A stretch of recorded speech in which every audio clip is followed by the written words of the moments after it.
Jackie! Hello, Jackie. How are you? I hope everyone is doing well. Ooh, nice glare there I've got. Sorry about that. Oops. Oh, come on, man. That's better. Sorry about the lighting. I'm trying to find something, a new lighting system, and it's not the easiest thing in the world.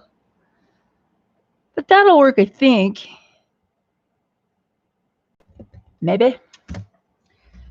We shall find out. We shall see.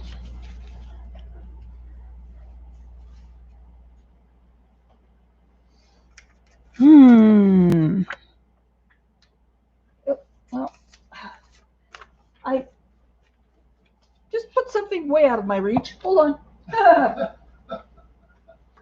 Oh, yes.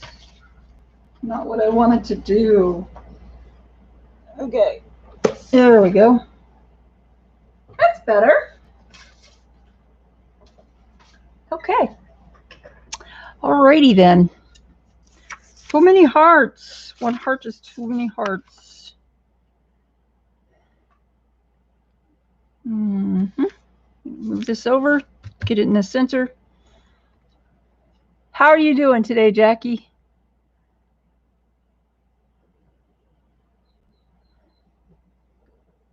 How's my sound?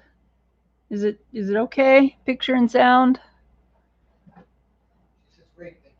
Oh, cool. Yay, glad to hear. And Mark? Okay, thank you. Okie dokie. Thank you, Jackie. That is a recipe for chicken salad that I got from Firefly Studio 67, which is a great place to hang out if you like junk journaling, building junk journals, and learning new things about how to put things in your junk journals. Should have got more water, but oh well.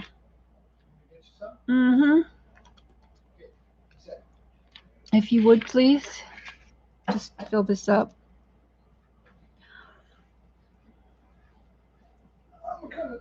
I'm old. Give me a minute. I'm not worried about how fast you're traveling. That's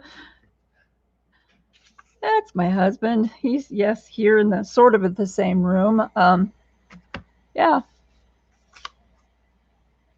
You know, I thought after I put that little the reminder up, I was talking to about the Eye of Sauron, the psychedelic eye. Woohoo! Wow, wow.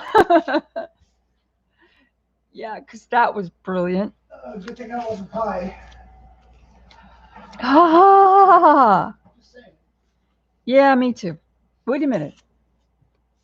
I don't know. I might be. I'm not, though, unfortunately. Oh, well. I haven't been out in the front yard yet. What can I say? So what are you coloring or crafting, Jackie? Hey, Arnie. Good to see you. Oh, there's a kitty cat on your little icon thing. Beautiful. Isn't that the one that hisses at you? Spellbook. Spellbook. Very cool. Very cool. Yep, I am starting work on another book of shadows. In fact, let me grab the cover for my Etsy shop, and I'm happy with the way that it is turning out so far. This is red velvet. It's too big for the and I can't zoom in and out because I don't have that kind of camera, but it's red velvet, and this is going to go on here on the front, but it's going to have kind of a it's going to have a picture inside. I just don't know what to put in there yet. I was thinking about maybe putting a layer of some kind of a border around here that sticks out a little bit, and then I'm going to cover the spine as well. It's got a 3-inch spine. So, but yeah, it went on really well. I ironed it. I pressed it first from the inside, of course, because it's velvet, and you have to do that with velvet. But, and this I learned from my mother, who was an actual real-life seamstress. So I was happy. I'm happy I knew that. But yeah, just what's holding me up is figuring out what's going to go in this little frame here. Not sure yet, but oh my gosh, look at that rich, wonderful. And I wish we had philo vision, you know, because this velvet is just amazing. And you know where I found it? At the thrift store. I found like a yard and a half for $3, and it was 50% off day, so I got it for $1.50. Yeah, sometimes you can find really good stuff. Jackie added that she was doing a jump journal with her granddaughter. Oh, she loves what you're doing with that, and it's beautiful. And Nanamo is in. Nanamo, happy Sunday, lady. Haven't seen you in a while. Oh, I envy you, Jackie, working with your granddaughter. I have no grandchildren. So I kind of have to borrow other people's children and, you know, just say, oh, you're going to be my grandkid today. But that's okay because we have some friends that have 4 kids. Yep. And they're pretty much family to us. So it works. The whole thing works. Yeah, I'm glad you clarified all that because, boy, it sounded creepy at the beginning. Oh, God. And then I also am working on a couple other things. I'm going to make an envelope journal out of this. This is all of the envelopes that are going to go in here. There might be more, but this was just a really large envelope that I reinforced the spine. It's going to be a soft cover. And then I'm going to put some cardstock and reinforce it some more for the actual cover. And then I don't know what I'm going to do. I might collage fabric for the cover, but I don't know because I've never done that before. But there are a lot of tutorials out there, so that's going to be fun. And then this one is actually a Easter egg coloring box that I had. It's, you know, the kind that you get with all of the Easter tablets and the little wire hanger thingy that you stick your eggs in, and then you can put it in the die like that. That's what this started out as, and I had this really old hanging green file folder, and I just kind of reinforced everything with it. So right now it looks like this. So it's kind of going in a little bit, but because of that, it's fine because I like to stuff my journals, so it's going to end up pushing that out a little bit, and it'll just kind of curve around. So that'll be cool. Laura's in. Lore! Dark Trillium, hello. Yay, you're here. Awesome.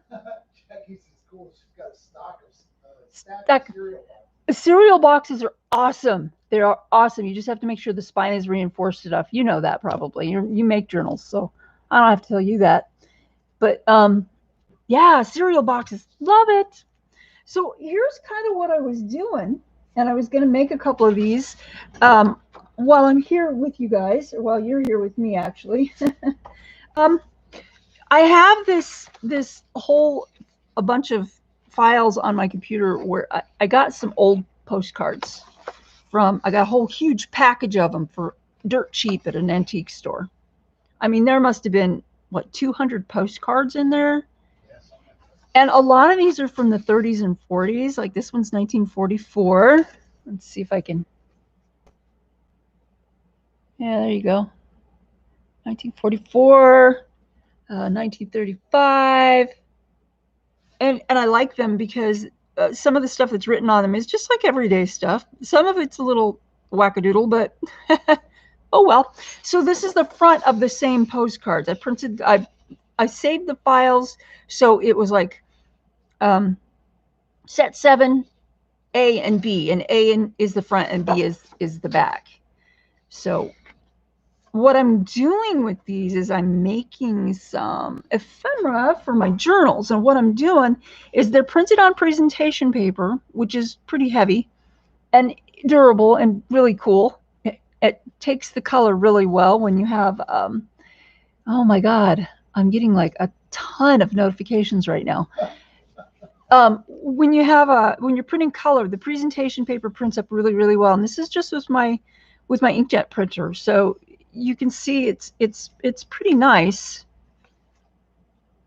And then I, of course, used some vintage photo and put ink, aged it like that. But what I'm actually doing is I'm gluing the front and back together, and I'm making it into a pocket So when you stick it in your journal, you can just paper clip it onto a page or stick it in an existing pocket, and you've got what looks like a postcard at first glance, but is actually a little hidey hole for secret things. See? So I love making hidden pockets and things in my journals. I love that. This one's kind of weird. It says, Dearest Edith. Oh, and the date on this is March 24th, 1905. But it says, Dearest Edith, I earnestly hope that you will have loads of money left you someday. Soon. It's hard to read. And then it says, love for you, and then it has a name here, and I can't really make out the name. I can't make out this name. This name is Edith. That one's pretty easy. But William? Maybe. Nelson? It's kind of far away from the camera. So Dennis the Menace? There we go. Now you're in focus. Oh. But it totally, see, it looks like scribbled, but it totally looks like this was written with a fountain pen. Like a dip pen or a fountain pen. And this little stain right here, I didn't do that little stain. That stain is what was on the back of the postcard, which I love. It looks great. So yeah, I just did that. And then this one is from Banana Grove in tropical Florida. And then on the back, it's got this, sorry to say, but it looks like no Cuba for us. We have to take a plane or go to Key West by rail and then Cuba by boat for 10 days in the summer month. They don't make trip every 2 or 3 days like in the winter because there is more people down here. We may start home soon. And that one is June 5th, 1935. So I thought that was kind of interesting, considering. And I love the old stamps. I love those old stamps. They look really cool. So I'm going to make a couple of those, and then we're going to move on to some origami. I got this now in the description of the video. You will find a link to an Amazon page. The Amazon page is to that's what I'm going to use, to a pack of, it's like an economy pack of 6x6 origami paper, and this is really cool stuff. It's one side is color and the other side is this tie-dye stuff, which I absolutely freaking adore. It's really cool stuff. And they have other patterns too. They have like Japanese artwork patterns and kimono patterns, and let's see what else, kaleidos, all kinds of different stuff. And a lot of them are double-sided. So that makes it a little easier when you're following instructions for origami, because then you know which page, which part, oh, for heaven's sake, which side of the page is outside, which side is inside. So, yep, that is super fun. I saw these and I was like, 6x6, I could use those for a lot of things. Not only am I going to use them for origami, but I'm going to also use them for, I have an envelope punch board, and I thought I could make really cool envelopes and put those in my journals, as well as, just little folded pockets and things like that. And I love the idea of the wonderful tie-dye patterns. And the kimono patterns are beautiful too. I'm a little partial to those patterns. But see, these are really neat. And I was doing this to Mark. If you get sick easily, look away from your screen. Ready, Mark? Ooh.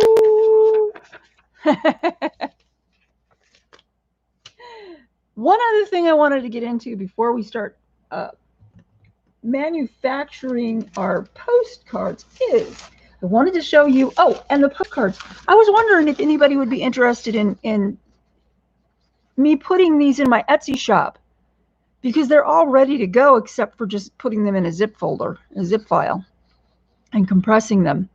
So they're all in my files on my computer. So if you guys are interested, leave me a comment in chat, or if you're watching this later on and you are interested, leave me a comment in the comments section. So these are papers that are from my personal stash as well. This is actually a 2 pages that I stitched together, and this is from it. You can barely see it right here. It's from my baby book, and I printed it on coffee stained paper, so it looks really, really old. It's really cool, and the back is blank. It's coffee stained, but it doesn't have anything printed on it. But I wanted to stitch it together so I could put it at the center of a signature, and then when you open it up, you've got this family tree here. So I thought that was kind of neat. Then I have this that I got from a 1947 Speedball calligraphy textbook, and I make these little collections called cluttered desk packs from my Etsy store. I have one in there right now, and I didn't finish the other one because halfway through it I had a low blood sugar crash and it was not pretty. Anyway, but this is another thing that I thought would be really interesting because it's got all the different text, and then over here there's like a form, and then here is illuminated manuscript, but it's all on parchment. This is on a piece of Southworth parchment paper, copy paper. So it looks like this when you're looking at it, just, when it's not printed. But it's really nice. It's not very thick, so it's good for journals. It's not going to give you a whole lot of bulk in your journal. Also, it's got a roughness, and I believe that this roughness, it's a little bit rougher on one side than the other. So if you wanted to print up like a PDF coloring page, it would go really well on this, because that roughness is going to help, if that's what you're looking for anyway, is going to help pick up the pigment from your colored pencils. I don't recommend using wet media with this because it is not very thick. But man, wouldn't that look cool with colored pencil? I think it would. Then I have this. This is from a friend sent me these maps. This one is the metropolitan area of Halifax. And I put this on coffee stained paper. I thought it looked really wonderful. But I really like the way that it came out. I did change the contrast, so it's a little bit darker than it originally was, because in the printing and translation and all that, sometimes it loses its contrast. And then on the back, this is interesting, I thought. The Black Plague tax-free property, all categories. And this is the city of Halifax. And this is from, oh, geez. Oh, 1900. When was the Black Plague? 1917 or something? It's from a long time ago. Anyway, there's that one. Then I have some personal stuff. This is a ledger page, and it's printed on coffee stained paper too, but I thought it came out really well. The lines in the ledger, they're pink and blue. So I thought that was really neat. And this is from 1911. The Black Plague peaked in Europe from 1347 to 1351. Holy crap, that's how old that is? 1346 to 1353. Oh my God. That is so much older than I thought it was. God, I'm glad I took copies of it and I'm not handling it. Oh my God. It is fascinating, Nanimo. I love it. I absolutely love it. So this ledger, it's only got this one entry,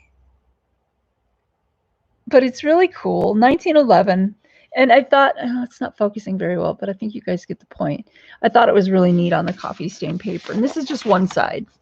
Then I have this from a Sears catalog, and I think I've shown this before. This is on that parchment paper. So that's not really interesting, but this is. This is interesting. It is also a part of a ledger from 1911, but it's got all kinds of entries all up and down right here. You can see it's August, July, June, going backwards, and then this is August. I guess that's probably September, October. And the writing is so neat. This person would never be a doctor. Ha ha! And this is on my own coffee stain paper as well. I don't buy any coffee stain paper. I have so much paper that isn't coffee stained that I have reams of copy paper that I got at the thrift store. It's like 8.5 by 14 or something. So I just copy the whole sheet and then do what I, you know, when I have extras left over, I just like cut offcuts like this. I just save them and I make a whole other sheet of paper with it. It looks really cool. Or pockets or hinges or whatever you need. So this is this is like from a market, a mercantile. It says 100 pounds of flour, 100 pounds chop, 25 cornmeal. It's 50 cents. But look at the writing. The writing is amazing. It's like people took such pride in their handwriting, and now it's all typing. We're losing it, people. We're losing that. That's not good. So yeah, I just thought it looked really neat on this coffee stain paper. And this is most of it's going to go into my gentleman's journal, because once I put it on this paper like this, it is perfect. The size is perfect for a 9x6. And then there's this one last page. This is 1902. You can see right up here at the top. 1902. And then it's got, oh gosh, spool silk cotton by cash. It's got like $1, $1.20. This says, let's see, Miss Mary Bowser, 1. I can't even tell what that says. 1 spool of cotton, 1/4 yard ribbon, 15 cents. Woohoo! Something oil? Oil. I bet it is. It is oil. You're right. Very good. Wow. But look at that writing again. It's like, you know, that's done with and look, this one got messed up. Can you guys see that? I like the ink blotches. It looks so authentic. But if I cut the border off, the whole thing is going to look really authentic. Oh, and here's the stamp from the store. General Merchandise. Oh, the name got cut off, but it's General Merchandise. I wonder if I've got it. I've got the whole original thing in there, in the other room, on a shelf, out of reach of the cat, because God only knows what she'll do to it. Crunch, crunch. I know. So there's that. So let's do this. Let's do this first, or should I do the origami first? Let's do some origami, and then we'll go to the ephemera, because that's what I put in the video announcement. I was like, just bring some 6x6s. So what I thought, I'm no good at origami. I'll tell you that right now. My son Alex is super good at it. In fact, I still have some origami that he made from when he was 5. I don't know. The kids got super talent. So what I'm going to do is, I thought I'd just make this simple swan because it says simple. So here are the instructions. If you want to take a screenshot. As soon as does it focus? Is it focusing? Yeah, it's good. Simple swan, and this is the whole instruction, all of it. So if you want to take a screenshot of this, there's probably a copyright. Yeah, copyright Perry Plus Editions. So you guys, if you're taking a screenshot, don't share it with anybody, okay? This is just a screenshot. So we know what we're doing, but I'm going to go through it with you, because this is like a traditional, everybody knows this except for me. Fold. Okay. So what we're going to do is, it says valley fold diagonally from right to left. So get the right corner, right to left. You want to line up your corners as good as you can. Oh, for heaven's sake. A really good way to be able to line up your paper is if you have the ruler. You put that ruler down, or a straight edge, doesn't matter, it doesn't have to be a ruler, and just kind of butt it up against there and just make your corners match up. And now if I've cut it straight, it would work, but I didn't cut it straight apparently. So I may have to trim, but whatever. We can do that later or now. I'm going to trim it because I suck at origami. So here we are trimming our paper and doing it quite badly.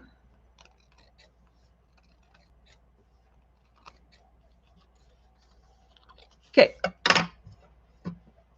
So we folded that from right to left. Then it says, oh, let's make a nice crease in it.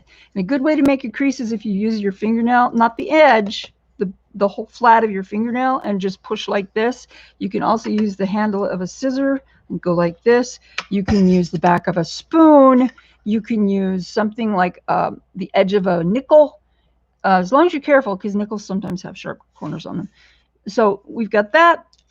Now what you want to do is fold. It says fold each bottom edge of the paper in toward the center fold you made in step 1. So we're going to go like this. In like that.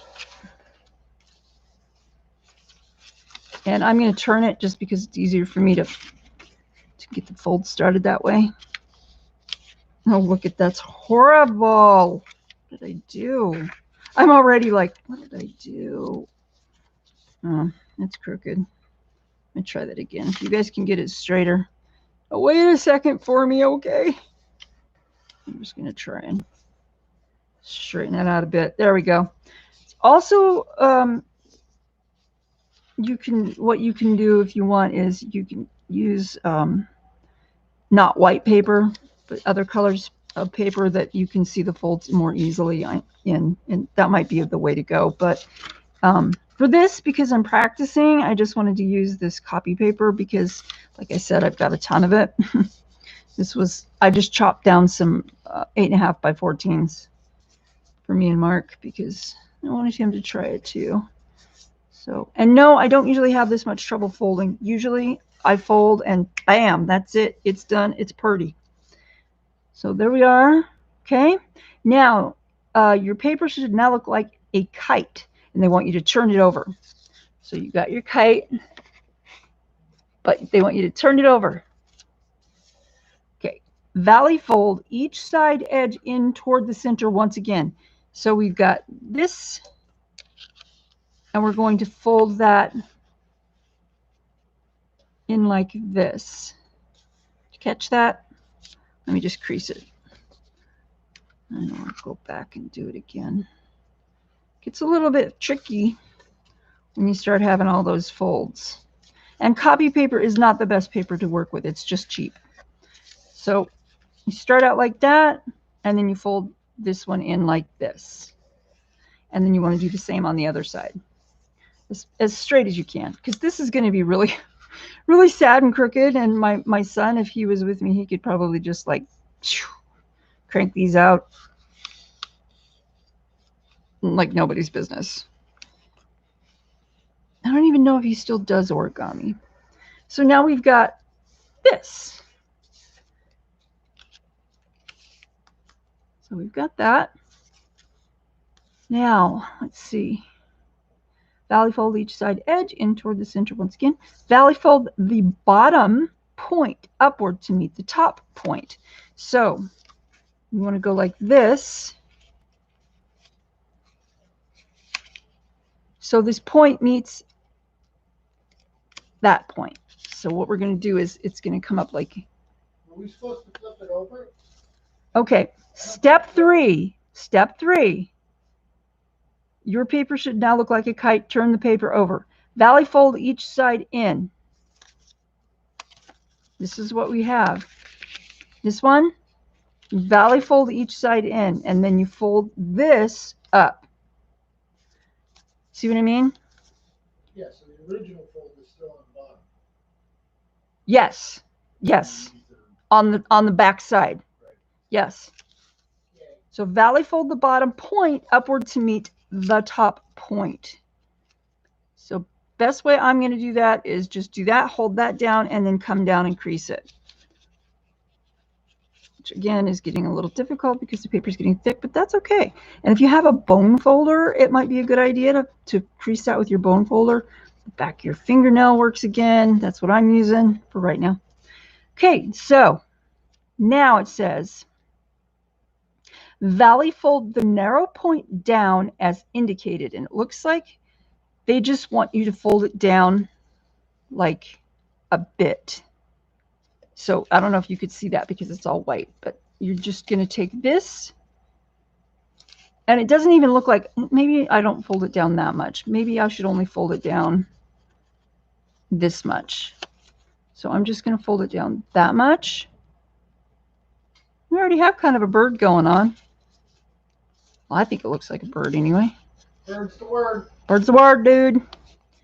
So that's going to go down like that. So now we have something that looks sort of like that. Okay. Sickly vulture. Sickly vulture. It's too white. It's bugging me. Now mountain fold the entire piece in half vertically. So mountain fold. So you're going to go, that fold is going to come toward you. Okay. So what you're going to do is fold like this. See? Did you catch that?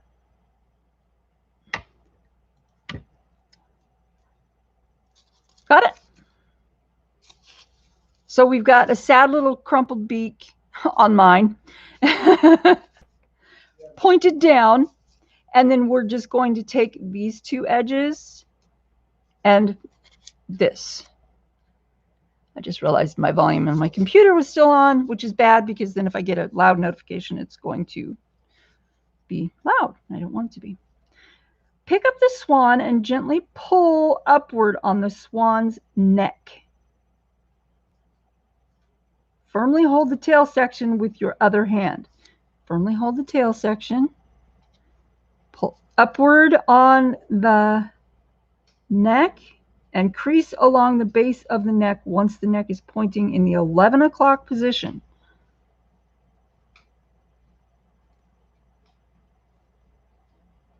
I don't get that.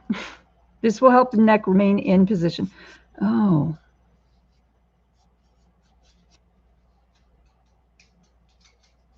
Okay.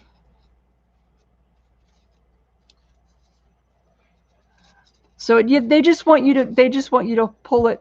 They just want you to pull it out a little bit and crease. Smart ass. Mark comes over and gives this to me. So now we've got this, and that's it.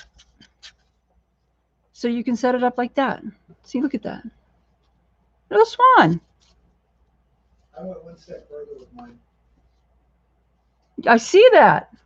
He's got the little wings folded out a little bit. Now see what I would have done is folded the tail down just a tad at the end like this. So it goes like this. Oh. Oh. A little bit of jockeying. There we go. Oh, it keeps flipping up. Like that. Kind of.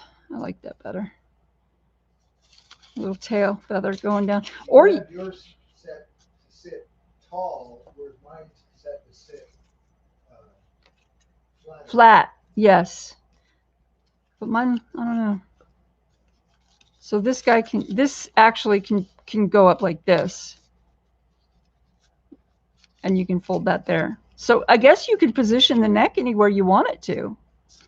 And then kind of fold maybe take a little not a hard fold, but a soft fold in the wing part like this. That looks better. Look. See? My wings are out a little. That looks kind of better. I like that. Boop. There you go. So there we have not such a sad swan. Mine's sad. Yours isn't sad. It's Yeah, just different. Look at the beak. I've got the ugliest one. Hey man, all swans are ugly when they're born, right? Ugly duckling, remember? Ugly cygnet. Is that what a baby swan is? A cygnet? Yes, I believe so. Or is that the male swan, a cygnet? No, I think that's a baby. Anybody out there know? Okay, so the other thing that I wanted to do today, and this is like leaps and bounds way harder, believe me, because I already tried it and I screwed it up big time, is this star box. The swan has what? 10 steps, and the star box has 15 steps. And I didn't get how to do it because I messed up at about number 10. So I was like, wait, mine doesn't. Here's what I got. This is what I got when I did mine. I used the fancy paper and everything. And I was just like, oh, it doesn't have a square butt. I shouldn't have set it on, man. So I just kind of laid it over there because I was like, I'll just show you guys what I did, how I failed. Okay, so you ready for this? What? The male swan, called the cob, helps the female swan as a pen to look after their babies called cygnets. Cygnets. Cool. Thank you. You're welcome. So this is a little more difficult, and I'm going to see if I can fail again in front of you.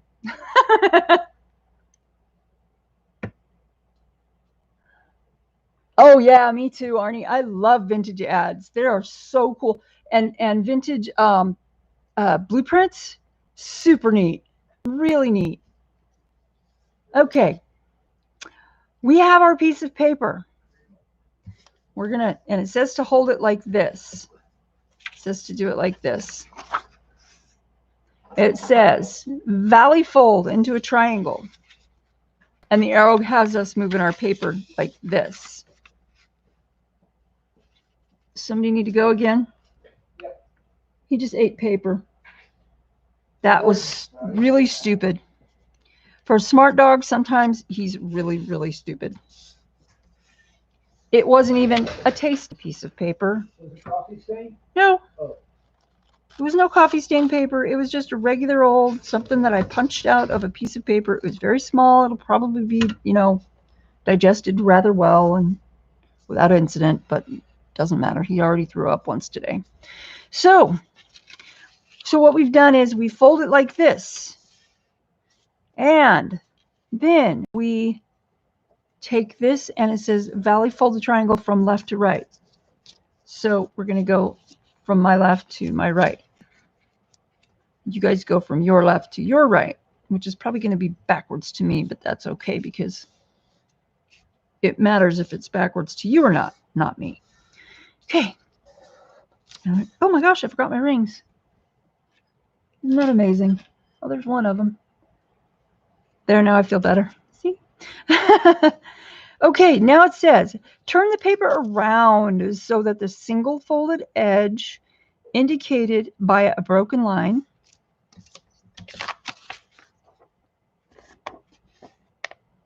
is to the right and the open edges are to the left. Okay, so the single fold to the right and the open edges to the left. Okay, your shape should look like this, is what it's saying. Now, lift up point A and squash fold it down. So lift up point A and squash fold, which is just opening it up, I believe, and pushing it down. And keep your folds in line. So now we have this coming down like this. Then it says, your paper should look like this. Turn the paper over and repeat step 5. Turn the paper over. Wait.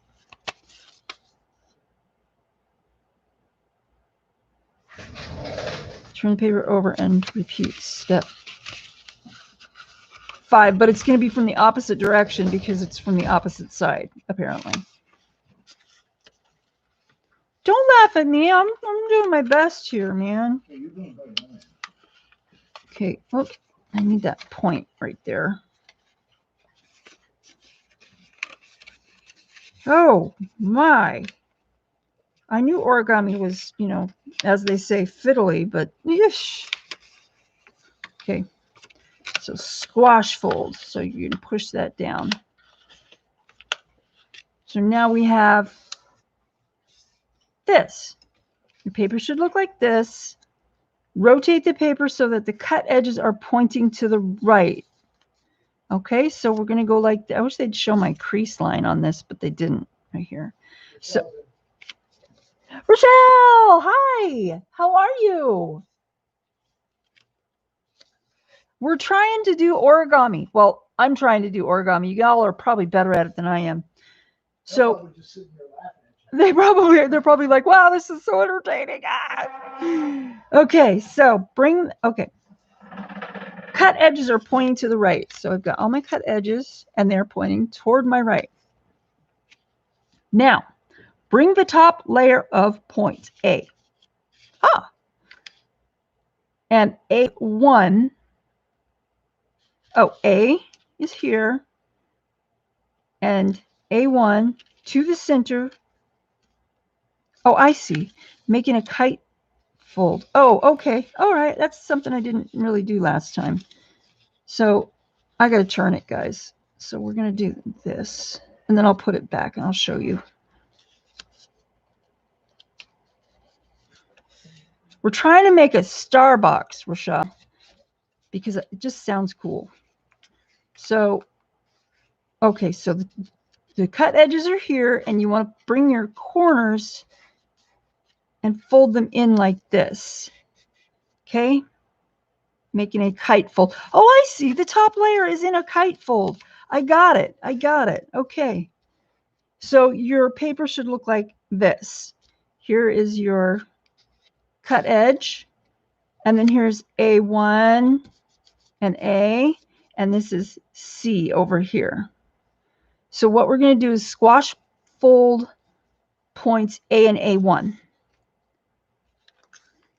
So squash fold these so they go squish down.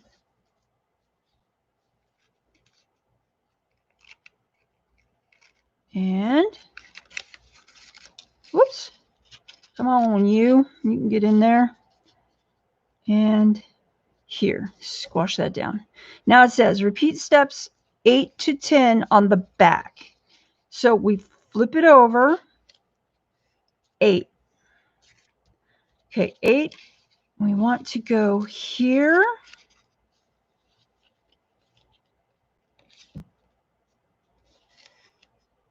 And bring this one up here. Kind of make them even. See how I'm trying to make them even right here. So you've got just like you had on the other side. Okay, your paper should look like this. Then you want to squash fold. What we're doing to the squash fold is you're just opening up that and then pushing that down so it matches what's on the other side. Hold on a second and I'll. Okay. Oops, that's a little off. Let's make it a little better. There we go. Okay. All right. So now we've got this on this side and it matches what's on this side. See, we've got these in here. And the same on that side. Okay. So now it says valley fold 1A to meet A. Valley fold 1A to meet 1A to meet Oh, like that. Oh, oh. The light bulb goes on, folks. Repeat on the back. So we're going to go here. Okay, got it. Got it. Okay. Number 12. Valley fold the first layer of the top and bottom point. Valley fold. So it's going to go like this. Oop, that's not very straight. Let's try that again. That's better. And then valley fold this. Okay. Repeat on the back. I hate it when they say that. That always gets me. Valley fold the first layer like here and then here. Okay. Rotate the shape so that the open points face to the top. The thin point to the top. So like this. And I'm thinking that that is correct. Okay. What do you guys think? Does this match? Except that this hasn't been done yet. Rotate the shape so this is the way that it looks. And then fold down the top point as far as it will go. Turn each layer of paper until the 4 points are folded down. So fold that down. Ugh, that's crooked. Oh my gosh. Oh, look at that. Fold this down.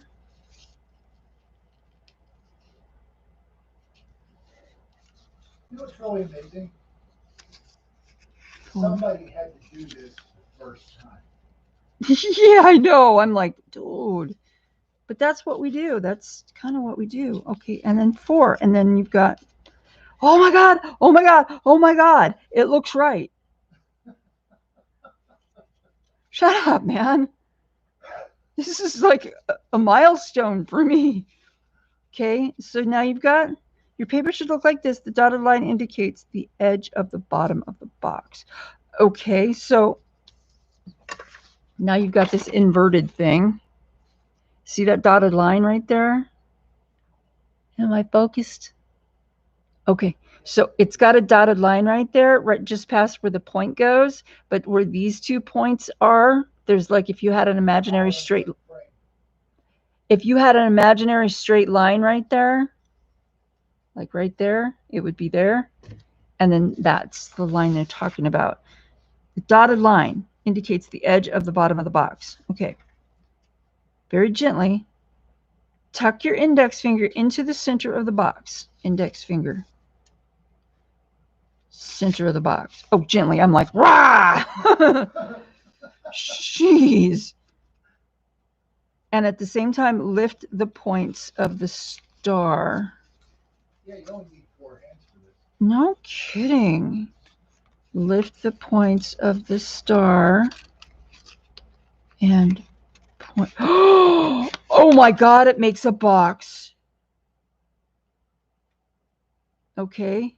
You will need to coax the crease along the bottom fold line to make its edges sharp. That's not a problem. But I get it. I see it. Oh, this is so, look at that. Look at that. It worked. You guys were here. You saw it. I didn't fail this time. I actually did it. Holy crap. Oh my God. This is so cool. And there we have a little Starbucks. Oh my God, it's so cute. So now we can kind of crease those a little bit. Look at that. Wouldn't that be cool for like, just like a party favor, or like if you were going to, oh man, if you were going to make like a little spell box, you could totally just write something in there and put that in the fire. That is so stinking cool. So you know what I was just thinking while you were expounding on how everything was falling into place? Yeah. You sound like Angelina Jolie at Salt when she's trying to fold the napkins through. Dude, I could never fold napkins. That is beyond me. Well, maybe not anymore now, but look at that, you guys. I did it. I did it. Oh my gosh, that is the neatest little box. Totally cool. Oh my god. Or if you had like, or if you had like a little, like if you wanted to give somebody just a little trinket because you love them or whatever, you could just totally, you know, run a string through all the tips and tie it shut. So when they opened it, it goes boink, and they could see the little trinket inside. You have a little pyramid. You do a pyramid. Oh, and that is a perfect shape for manifestation. Very cool. Oh my! How cool that would be with colored paper. Don't get me started because I'll just make another one. I'm bored of these poor people to death.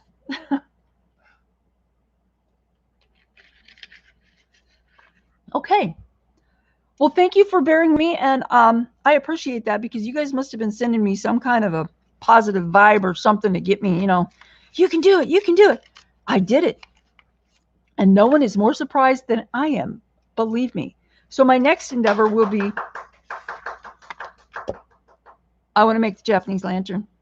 I just think they look so cool. And they would be really neat inside of a journal. Well, so would that.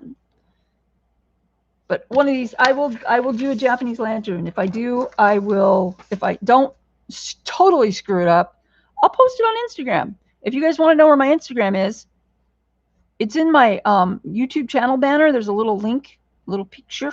You just click on that. It takes you to my Instagram account. Oh, yeah. Oh, thank you, Jackie. Woohoo! Cheering. That's great. So now what I'm going to do is I'm going to actually make some of these so I can show you guys how I do it. There's probably 100 different ways to make it that are just as good, or 100 other things to do with these that are just as you know, viable and interesting. You don't have to put these two together. You can print these out and you can make just the backs. You can collage the other side. You can use collage paper, or you can do whatever. I mean, make it into a pocket. Use Tim Holtz vellum, which would be really cool because vellum is that, you know, the see-through, slightly transparent, not totally transparent, but you could also use tracing paper and stamp it, which would be cool because then you could sort of see what's inside the pocket. But when you take it out, you know, you can collage the back and then put the tracing paper over it, and then have, you know, or you can put the tracing paper over that and over the picture, and then make that your pocket. And then when you take your whatever out of the pocket, it has a picture in there already. So, you know, it's just, there's so many things you can do. So like I said, this is on presentation paper, and this is from my personal stash. I don't have these listed anywhere online. They're just, you can find vintage postcards anywhere, really. I may actually add these to my Etsy store anyway. I don't know. I'm thinking about it. Let me know what you guys think. I mean, you know, are they worth it? They're neat. They're cool. This is a really cool old building. I love old architecture. It's just really neat. And then this is just an old picture of iris gardens, which flowers. Yay. So what I'm going to do is I'm just going to cut it real close. And I'm trying to stay right on the line. There's like a tiny little shadow because the postcards are not super thin. But there's a tiny little shadow, and that's kind of what I'm cutting along. And the corners on these things are a little rounded, of course, because they're old. But I wanted to kind of retain that not perfectly rectangular shape, and just kind of go along that wiggly line there and trim it this way. It's cool. It's cool. No matter which way you decide to do it, it's going to look good. And that's the great thing about it.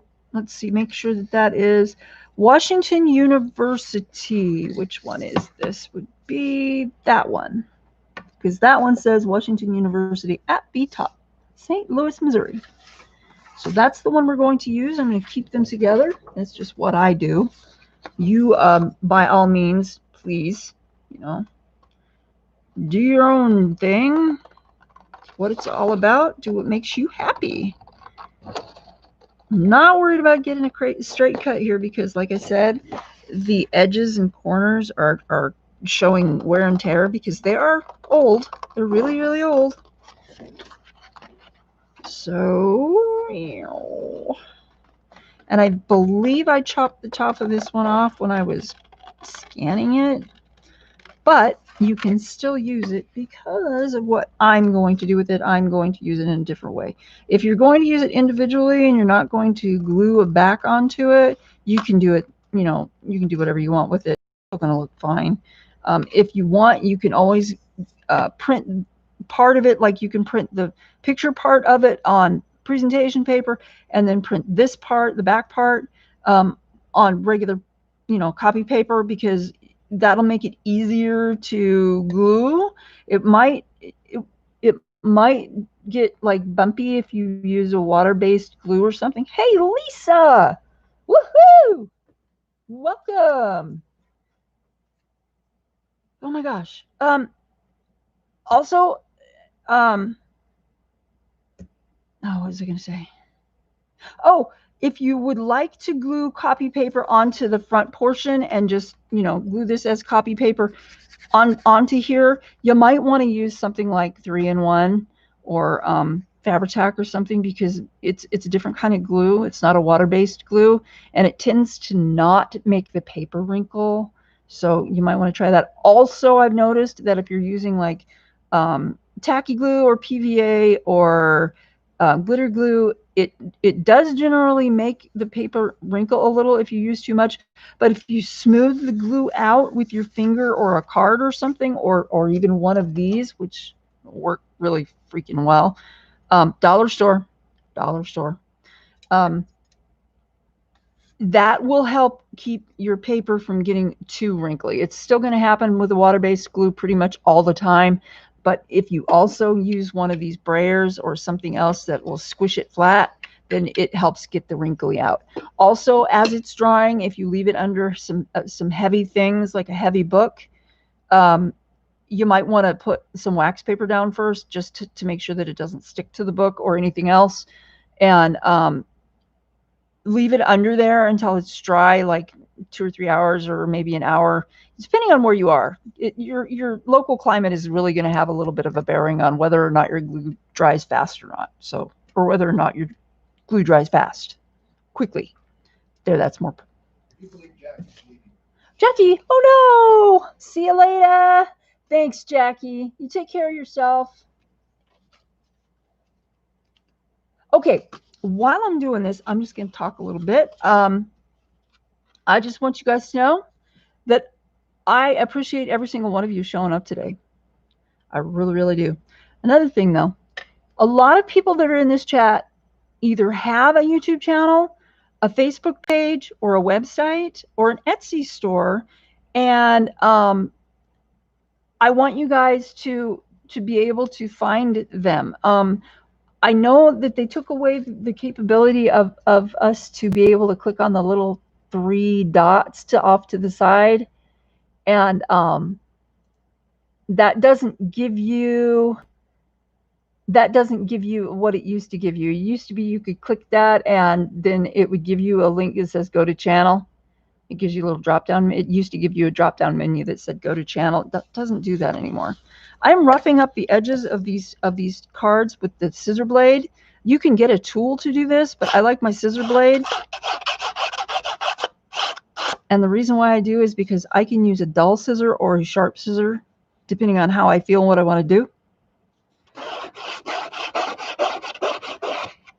Well, the 3 dots are still there. It's just that they don't do what they used to do. They don't give you the option to go to a person's channel anymore that I know of. Yeah, that's gone. But I'm going to go ahead and rough up the edges for a couple reasons. First of all, because it makes it look older. And secondly, because it really takes the ink well, and we're going to ink these. You have all those fibers open, it just tends to soak up the ink really well. Okay.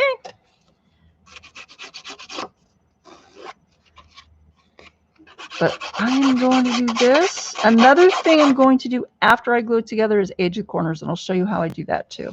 It's really easy. It's not secret. It's not my discovery. Relatively speaking, yeah, I haven't discovered much. I translate it, I relay it, I'll show you what somebody else did, etc., etc. I'm just going to do this. Dear sis, spending a day in St. Louis, having a great time. Love, Anne. 1944.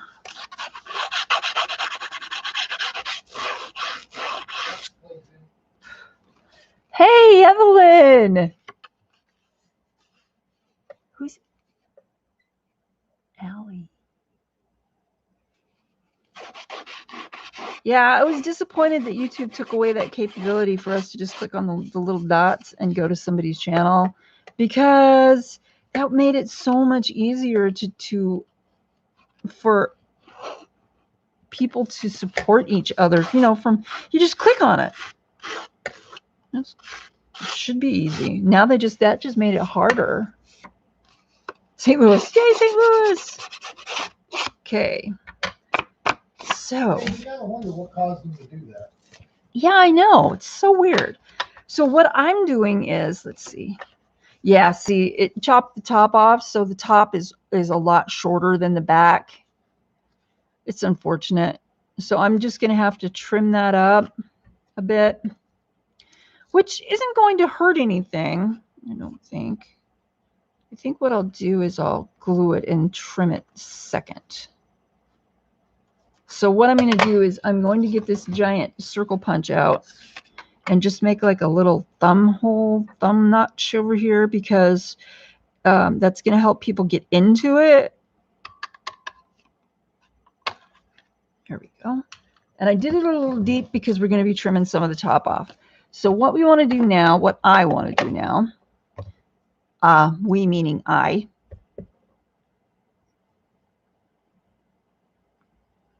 there we go. Getting rid of a notification. I'm just going to put ink down. And I'm just going to ink along the top like that for now. I probably didn't need to do the whole top, but it's habit. And I'm going to use this art glitter glue because it grabs really well. What I'm going to do is I'm going to leave a little space at the top and a little space at the bottom to trim, because I don't want to trim it all from the top, because then it's going to, I think it's going to be a little lopsided, a little too lopsided for me anyway. So that's going to go there, and I don't even care if it's crooked, because it's a junk journal. It's a junk journal, folks. It's supposed to be fun and quirky. So this is going to go, no, it's not. Where's my paper towel? Gotta wipe the glue off. Hold on. Not supposed to glue the top shut. That can make for an interesting. Usually, yeah. Usually, what I do is I glue. Wait a minute. Which side is smaller? It's that side, right? Yeah. Usually, I hold this where the thumb notch is, and that tells me, you know, you glue everywhere else. It's just a really good way to hold it. But because of what we're doing, I got to make sure that's the top. That's the top. This is the top. So I'm going to hold it from the top. And then I'm going to just put it on 3 sides, because I'm going to make this into a little pocket. Again, this is on presentation paper. It was a gift to me. I don't think the person wants me to tell who it was. So I'm not going to mention names, but she's a sweetheart.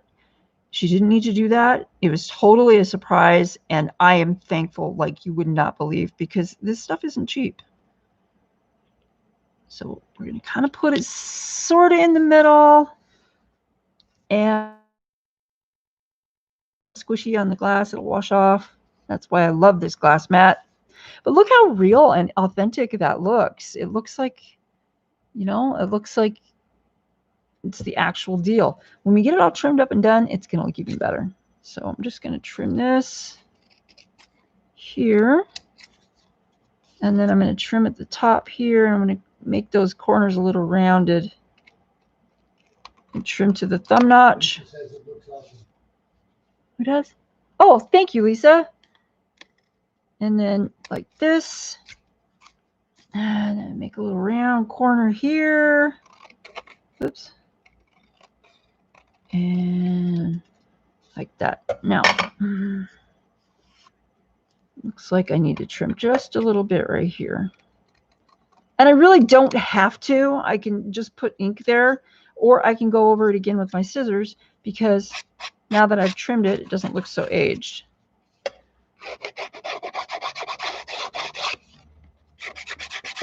So make sure that's not gluing itself shut right there. Okay, now I'll put my pen back in so my glue doesn't dry out, because that is a big fat pain in the butt. Okay. So we've got that done. Kind of. I don't know if you can see. What I've done is I've just kind of roughed up that edge. See there how there's little burrs hanging off of it? That's kind of what you want, because that tells you that it's roughed and that it's going to accept the ink really well. So, oh yeah, that's glued. That was fun. So what I'm going to do now is the glue has made the paper a little bit wet. So what I'm going to do now is I'm just going to take the corners and I'm going to bang them down onto this glass so they kind of bend and get all mushed out of shape. And that's going to kind of help with making it look a little more aged. Oops, end screen girl. See how that's, I got a little bend right there, and then you straighten it out. It gets soft and you can kind of manipulate it and make it look wrinkly.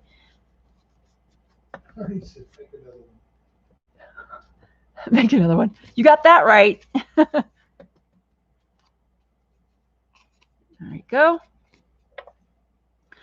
And if you, dries, right? Sorry? I said, yeah, you got to do something while the glue dries. Well, it grabs really fast, so there's really no waiting time. Oh.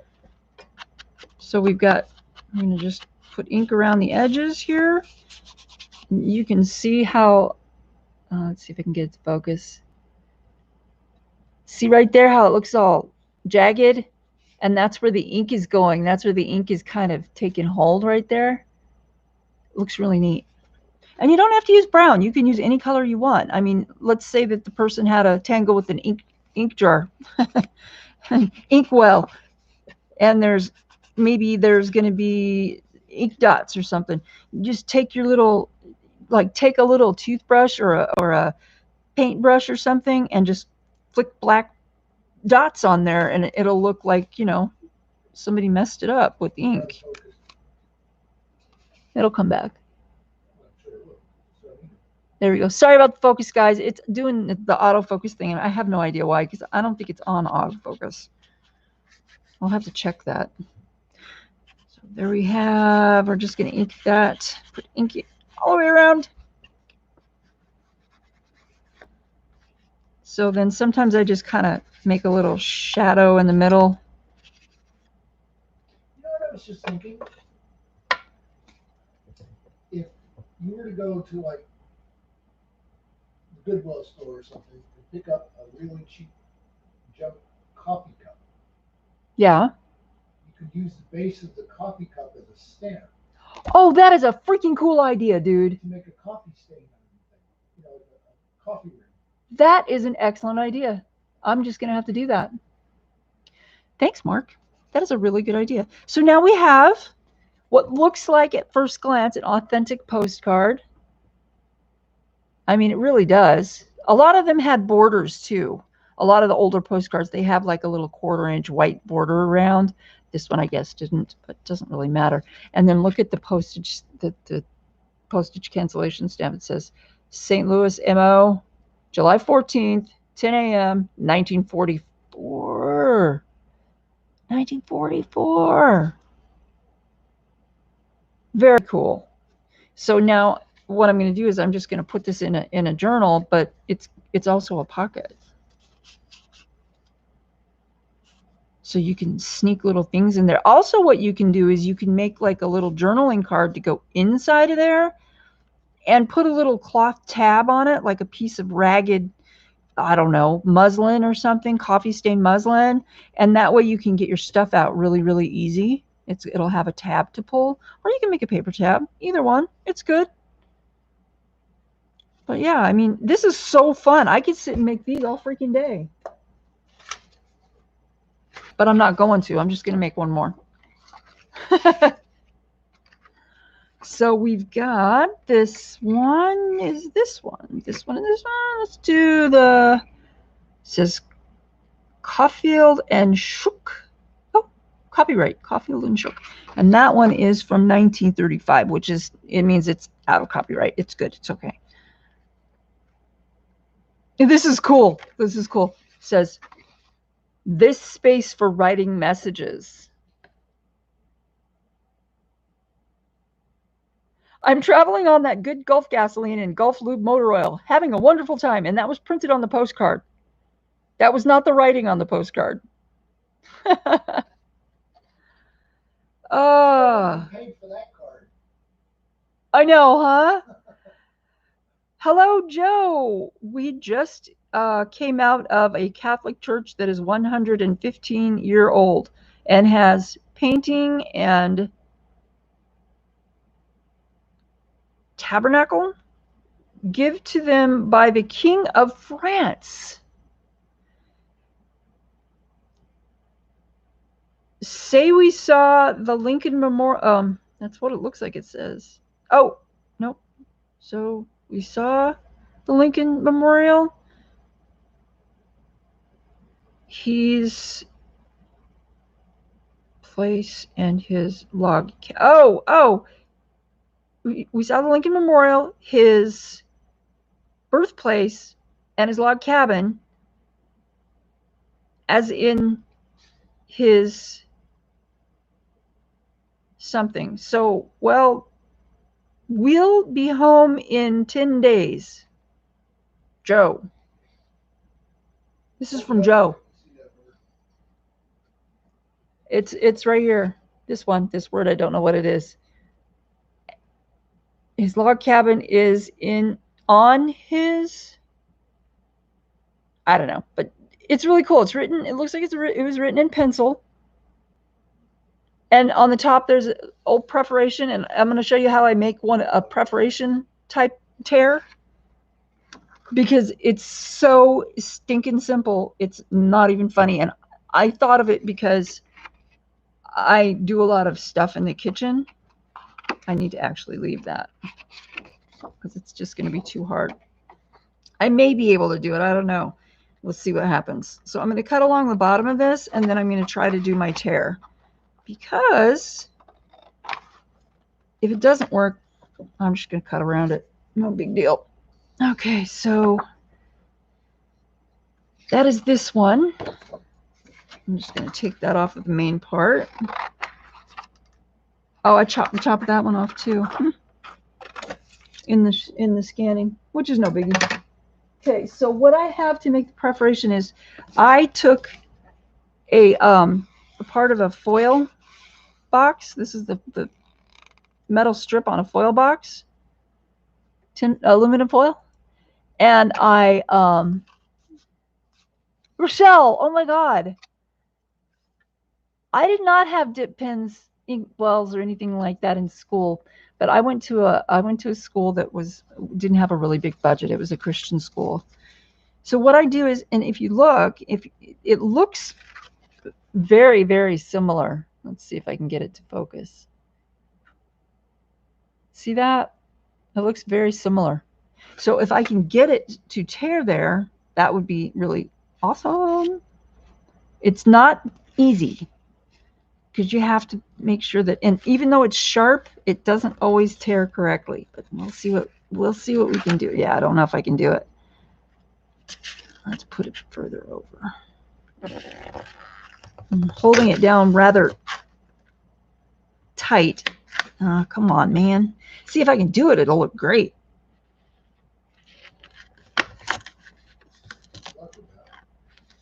I know I'm going to need it. And even if it's not straight, it doesn't really matter to me. Oh, I'm bending the... Let's see if I can do it from the other side. No. I don't have any scissors, like fancy scissors that'll do this. They do make them, like stamp edges and stuff, but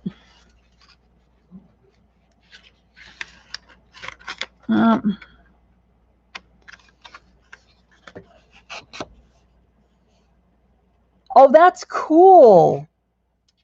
I'm thinking if you wanted to do this, you probably should leave more paper exposed. Well, I should, but I didn't think of that. I'm sorry. I just didn't want to mess up the print on the other part. I'm just saying that it seems it would probably work better if you had a little more paper. Well, it's ragged. It kind of worked. That's okay. My second plan is to use a fancy pair of scissors, and I say fancy, I use the word loosely, the term loosely, because it's not really fancy. That's not what I want. I have this container full of these scissors that is they're, yeah, I'm not gonna find it there. Anyway, that are those, you can get a decal edge and an antique edge and et cetera, et cetera. It's kind of neat.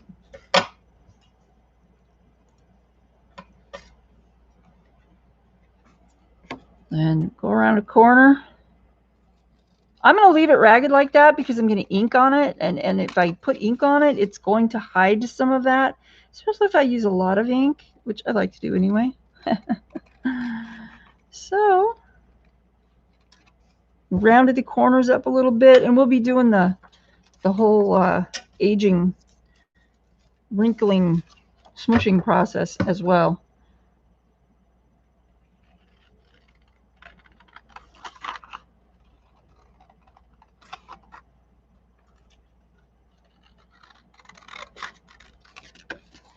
I don't mean to burst the level or anything, but didn't you say that the front of this card was going to be shorter?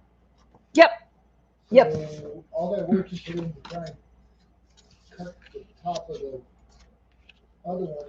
Oh, it still works because that's where I can put the thumb notch. Right there where the white is showing still. So we're good. We're good. See, thinking on the fly there. So we've got apparently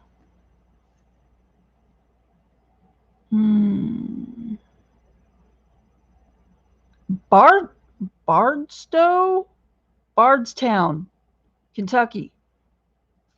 Bardstown, Kentucky. Is that the right card? Yeah, that's the right card. Yeah, it's good. So I'm just going to glue this down. Like I said, I'm going to glue the littler part inside, and then I'm going to trim it because that way everything will look uniform. But I'm going to have to be careful because I don't want to trim off any of the words. So I think what I'm going to do is orient it over to the side because that'll only clip off the address, and I'd rather people be able to read the writing that the person left instead of the address. It doesn't matter too much, but some things we just have to modify. So on this side we've got like a little bitty sliver, like 1/8 of an inch, and on this side we've got maybe, no, that's more like a 1/16, and that's more like an 1/8. So that's about where it's going to go. And I'm not going to write anything, and I'm not going to measure. I'm just going to slap it down with some glue. And before I do that, I'm going to clip this out. And I kind of want to make it sort of in the center in this one, because my reason is twofold. A, because that's where nothing is, and B, because that's where I couldn't trim very well. So it kind of works. It works.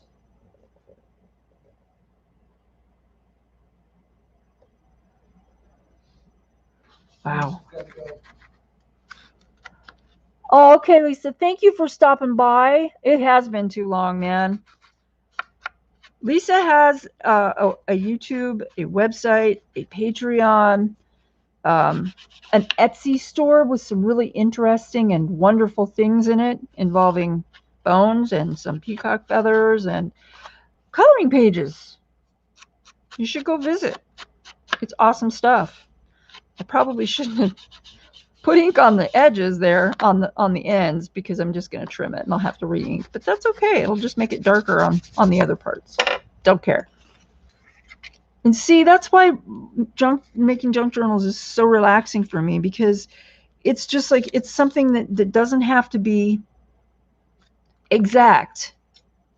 Not like origami. It's not like origami where you gotta get everything right. Okay, so this is the smaller portion, and I'm just gonna glue around, make sure that I've got, oh, that was brilliant. Let's just throw the glue. Can we make that an Olympic sport? Glue throwing. Round 1. You get a medal or do you get a bottle of glue? You get cookies. Ooh, I'm in. I know, huh? Good night, Lisa. By the way, the chocolate or the peanut butter cookies looked, I don't care whose they were, they looked good. I'm a cookie whore. I'll do anything for a cookie. Okay. Maybe I shouldn't use the word whore. It's an adult. It is. Okay, kind of in the center. So I'm just going to push down here and help it grab just a little teeny bit and wipe off any excess. And I like to do that with my finger because I can feel what I'm doing. A lot of people use baby wipes, which is cool. I don't like the smell of most baby wipes, so I don't tend to use them. Plus, right now, you never know when you're going to lose your toilet paper privileges, so keeping the baby wipes around might be a good idea. So we've got that, and I'm going to leave, see the ragged edge up here? I'm going to leave that, but we've got our spot to get into there, right there. And I'm going to trim the sides here like this. It's something everybody knows how to do. See, these are really easy. Really easy. Yep. The corner a little more rounded.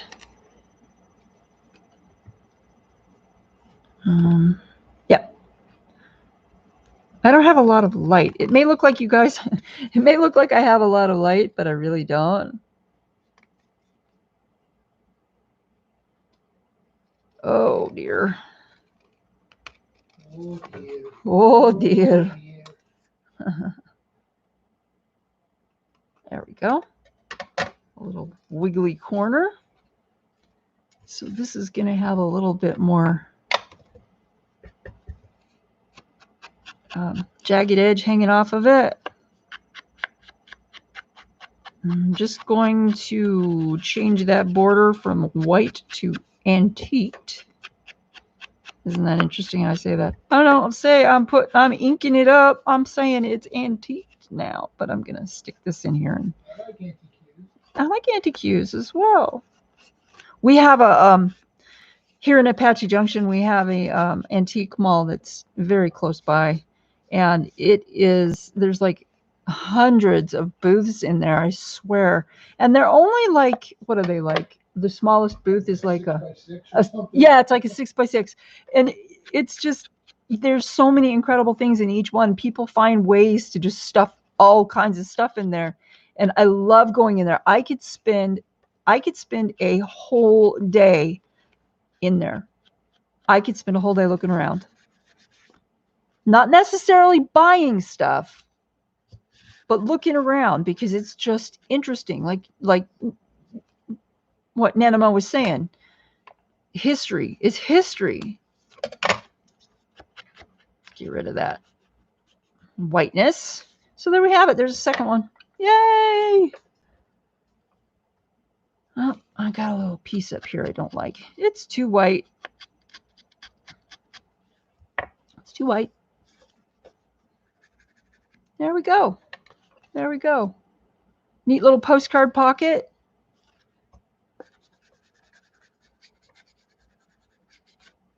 And a good thing, a great thing about,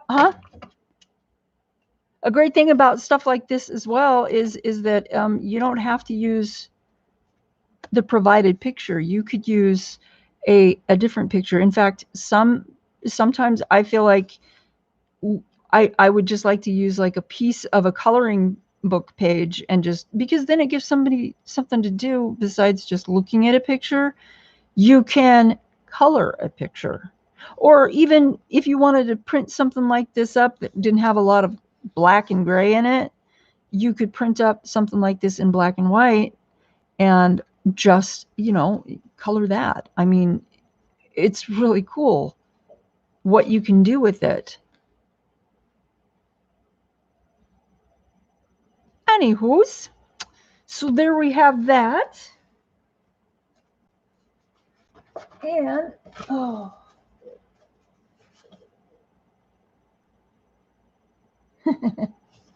I have one postcard somewhere that says something like, what? We're traveling here with A, like the letter A, like an initial, like they didn't really want to say who it was because maybe they're having an affair or something. That's the first thing that popped into my suspicious little mind. So I was just like, oh, that's funny. That's funny. So Beth, how do you like the distress inks?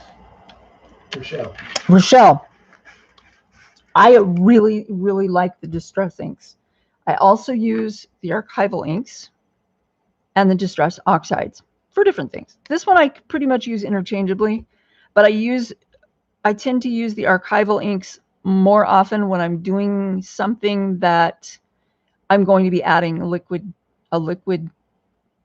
embellishment, like a watercolor something or other to, because this is waterproof. And the distress oxides, I like playing with those when I want to on purposely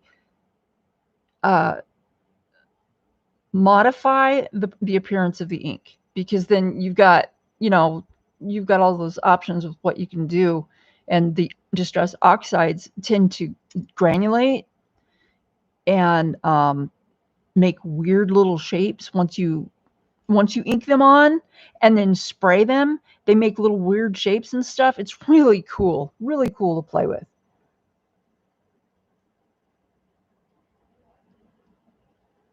Oh no, you got it right the first time. My name? Scrolls and circles. Yes. Like, oh, Evelyn. Here you go. This is from a pack that I'm making for my Etsy store called Cluttered Desk. This one's called Cluttered Desk Old World. It's one of the pages, and this is from a 1947 Speedball ink textbook. And I want to tell you something. This textbook is in super excellent condition. I picked it up and I was looking at it. I had no idea it was from 1947. I thought it was way more recent than that. It came from my mother. My mother was learning how to use calligraphy pens and stuff, like pens. Apparently she found this book somewhere and just held on to it for the longest time because it's from 1947. How cool is that? Evelyn wants to scan and email you the cards that her grandfather wrote to her grandmother during World War I. Oh my God, that is so cool, Evelyn. Oh my God. And Rochelle's getting tired of pastel chalk, so that's so pastel chalk, yeah. I like the water soluble pastel stuff. It's really cool. It's almost like Neocolor 2, but it's pastel and water soluble. So it's kind of like putting on dry watercolor pigment and then using, the water to manipulate it. It's really neat. Really cool. So what shall we do now? I do not know. Oh, wait. Do another origami. Do another origami? I will if you want. So these are some more vintage cards that I had. And there's some really cool stuff. This one's got like Japanese. It's got a Japanese picture on it. I love that. The kimonos they're wearing are spectacular. And they're under a cherry tree. It looks like cherry blossoms on there. It's just beautiful. And then this one, huh? And along the riverbank. And along the riverbank. And then we've got this one. It says birthday greetings. It's gorgeous. Evelyn has all kinds of old stuff. You got Confederate money? Oh, that's so stinking cool. Oh my God. Hey, if you're on Etsy, you should make digitals of that for people who do junk journaling, because that is really cool. Chalk from Walmart that takes paint brushes. Yeah, that's what I mean. That's what I'm talking about. And you can get that at Walmart. That's sweet. That should be very affordable. This back of the postcard is amazing. It's from 1910. Dear Aunt and all, just to let you know, we are all well at present. Have been trying to write Bertha for the longest time. We'll try to write tonight. Love to give you a music lesson. have to give a music lesson, but we'll try and write after that. With love to all. Rumi? What?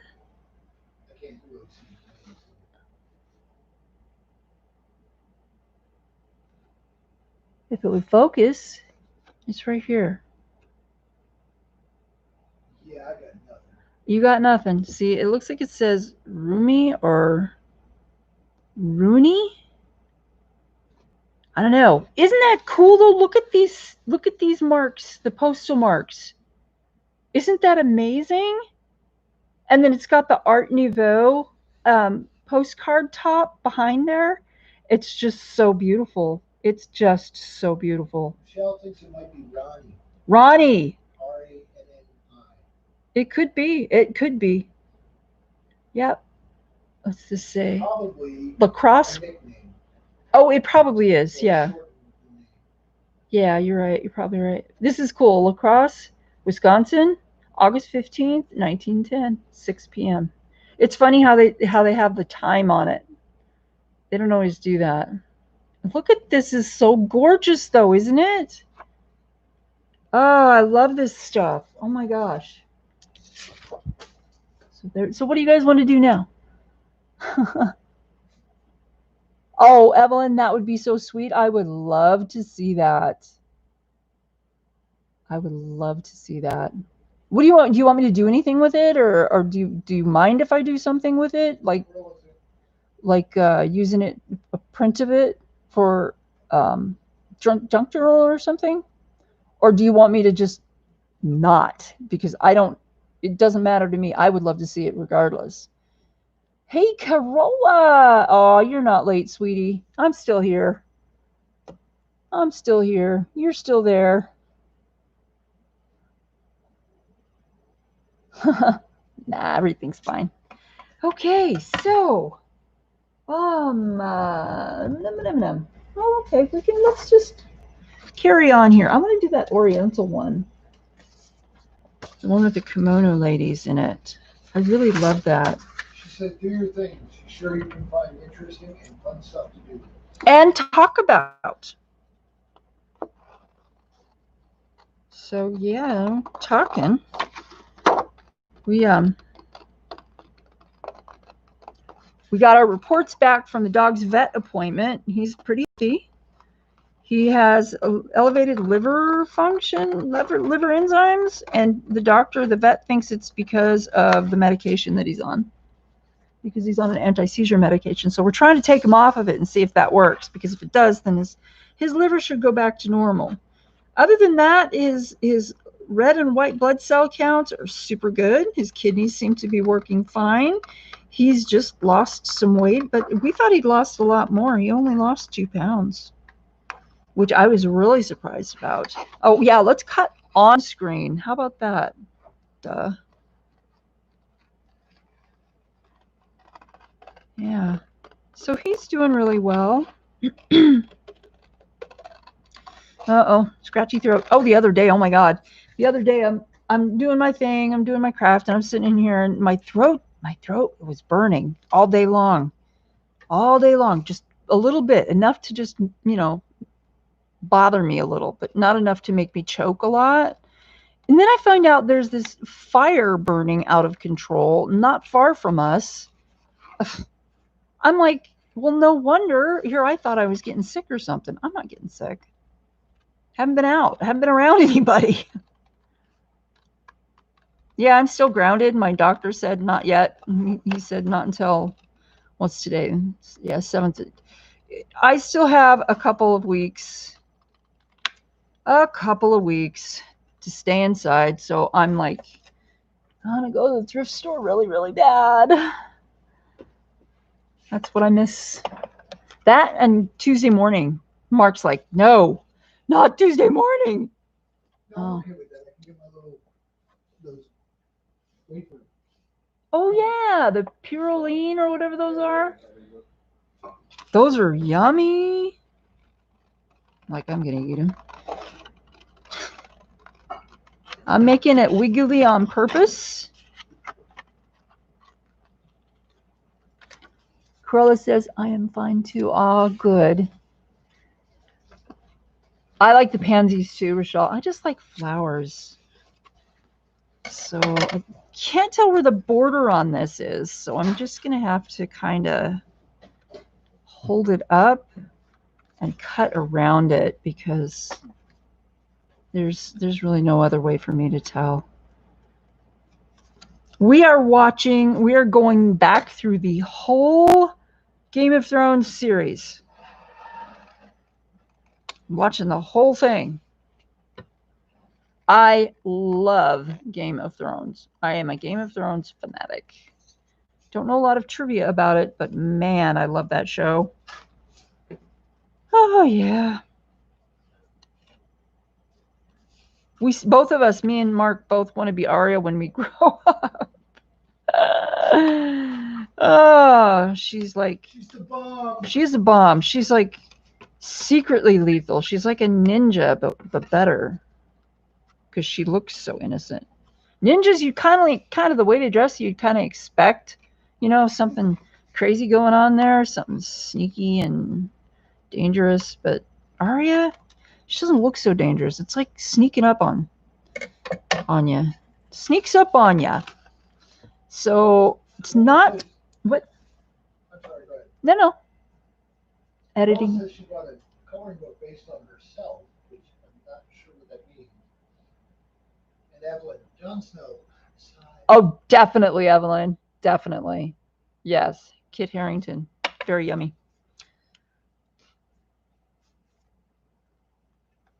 Although, you know, Jason Momoa. Jason Momoa is. Gnomes.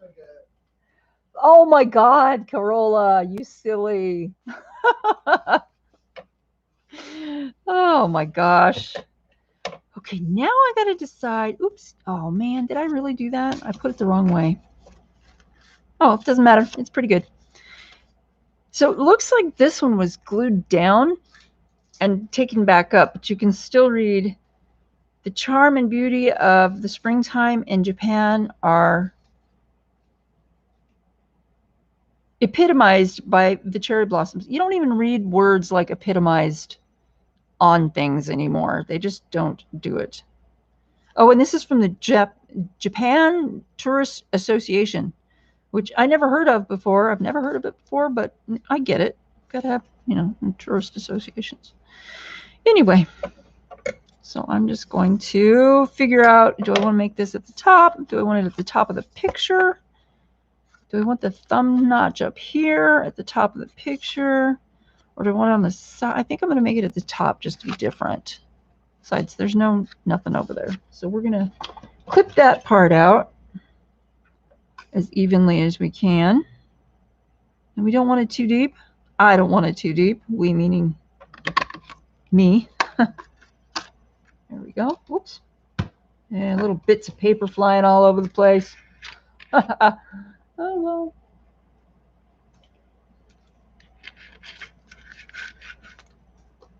It occurs to me, I think I know why I did better doing the origami star box while I was doing it on here with you guys. And I think it's because I talked it out. I talked it through.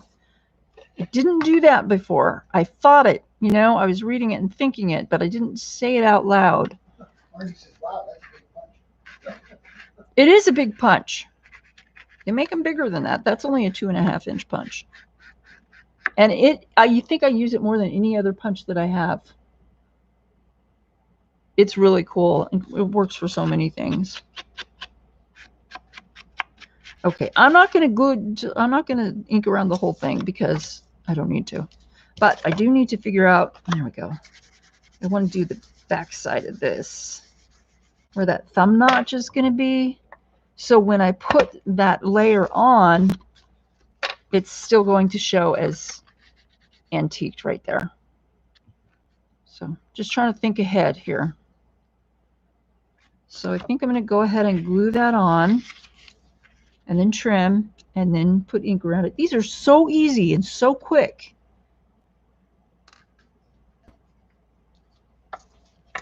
Let's see. Let's do this side. Doesn't really matter. They're both about the same. And this is art glitter glue with the little stainless steel tip on it. It's a micro. It's like it lets this little teeny tiny bit of glue out. And the art glitter glue is a little bit more expensive, but I tell you what, because it's got that tip on it, I only use a tiny bit, so it lasts forever. It's very, very economical with that tip on it. It's not like my PVA bottle, the PVA glue, which isn't as expensive by a long shot, but yeah, when I use the PVA glue, because of the bottle that it's in, the tip is really big and the hole is really big.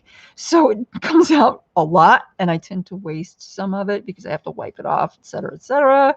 Yeah. Okay, so we're just going to kind of squish that down. And it's already grabbed. I can't move it. That's the great thing about, and the bad thing about, art glitter glue. Put my steel pin in, and you have to use a steel pin with this because another kind of, it's a water-based glue. So if you put another kind of pin in, like a chrome-plated base metal, it's going to rust, and it'll turn your glue colors. Not pretty colors. Not the colors you want. So. Evelyn says she has some of that glue. She uses it for glitter. She adores glitter. You like glitter? I'm allergic. Oh, God, she's a fairy. Are you a fairy? Seriously, though. I'm allergic to pink, too. Twig. Twig the fairy.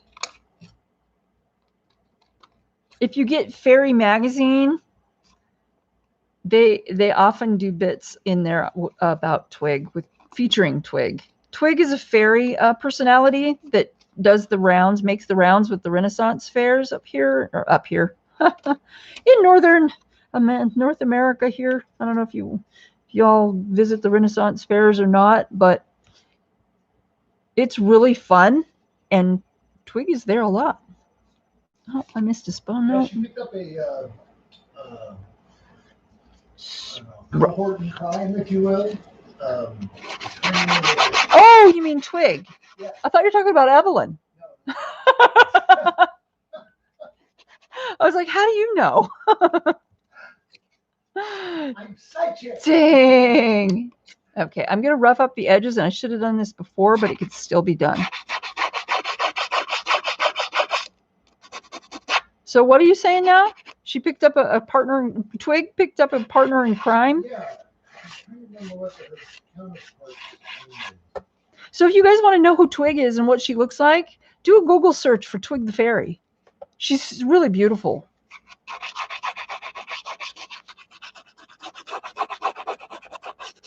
She's on Facebook. It's Code Fairy too. Oh, that's right. She is on Facebook. Okay, so we're roughing up the edges here and making them look worn and tattered and old, which is quite charming, I think. Glitter. Oh, cool. Do you have pictures? You were a fairy last Halloween. Do you have pictures? Kat, have you tried the new Ranger Glitter Gel Glue? There's Ranger Glitter Gel Glue?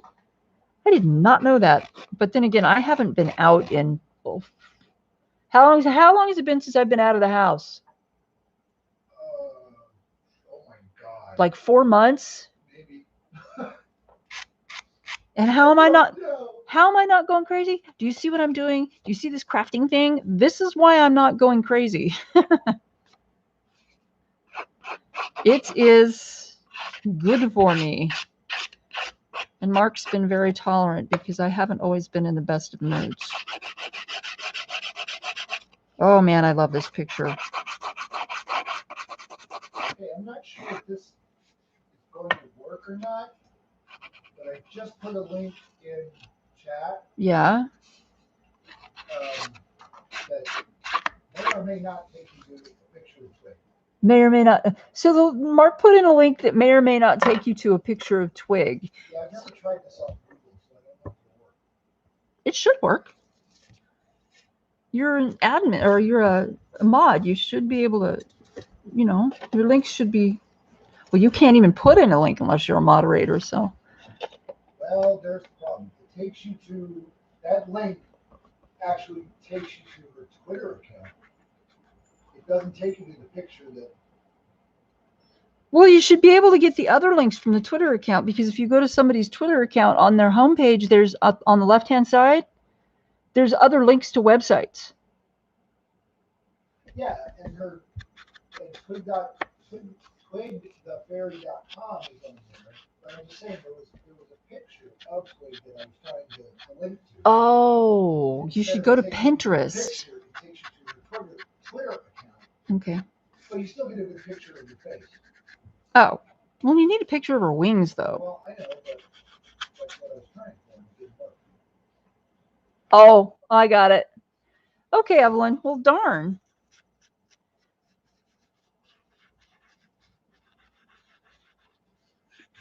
I tried. It didn't work. You twied? Tried. I'm tired. Let's face it, she's pooped. She's pooped. Yep, Mel Brooks. God, none of his movies would be allowed anymore. No, none of them. They're not PC and they're not good for kids. Okay, so there we have next postcard. That is really pretty. I love that picture. That's really gorgeous. And I think that the glue stuff on the back here is kind of cool too, the way that it is. It's kind of neat. So there's another one. Let's work on this pansy one. This pansy one is the one with the really cool background. Oh, wait a minute. Is it? No, it's not. It's the one with this background from 1911, no less. Oh, it's from an Air Force base? Let's see. Really? Let's see. RF. No, R. Well, hold on a second. Let me cut it out and then I'll hold it up to the camera.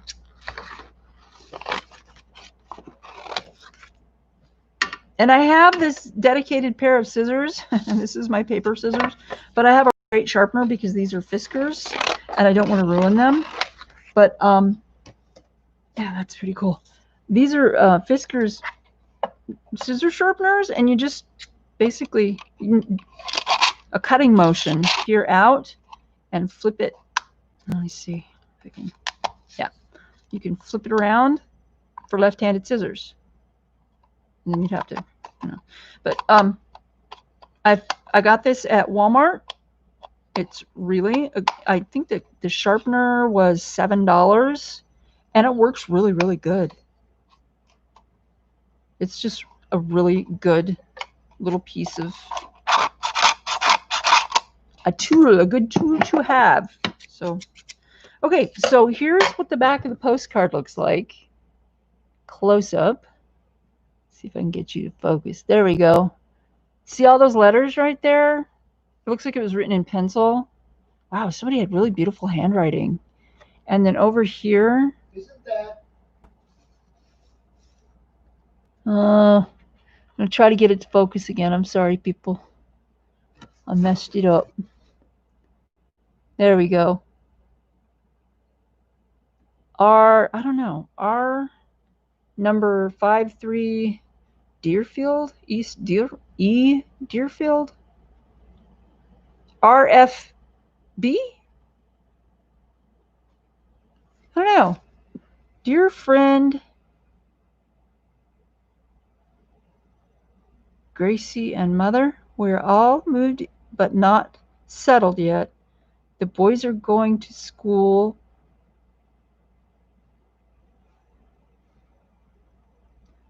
Like very well. How is Taffy? Kitty?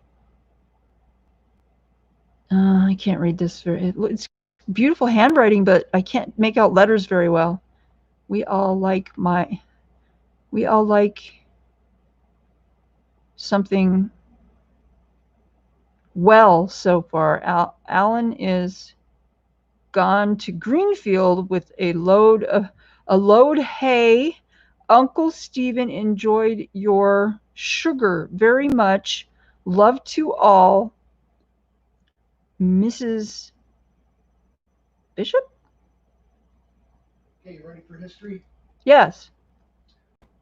Rural free delivery, a service that began in the United States in the late 19th century to deliver mail directly to rural farm families. Prior to RFD, individuals living in remote homesteads had to pick up mail themselves at sometimes distant post offices or pay private carriers for delivery. Did you guys hear that? That is so cool. Thank you, Mark. I appreciate that. That's really a neat little bit of history that I had no idea about. Yeah, it says Deerfield, Massachusetts, April something, 1911. 14th, April 14th.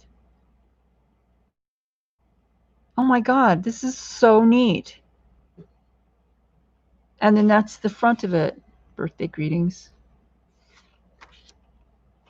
That is so neat. You just made me very happy. It's kind of cool when you can do art and get history at the same time. No kidding. Riggs discovered what Riggs discovered what a rabbit was. Uh-oh. I hope Riggs didn't hurt the rabbit. Or was it on, like, last weekend I actually left my house in Jones. Oh, that's so cute. Oh, I see. It was at your boyfriend's house. Okay.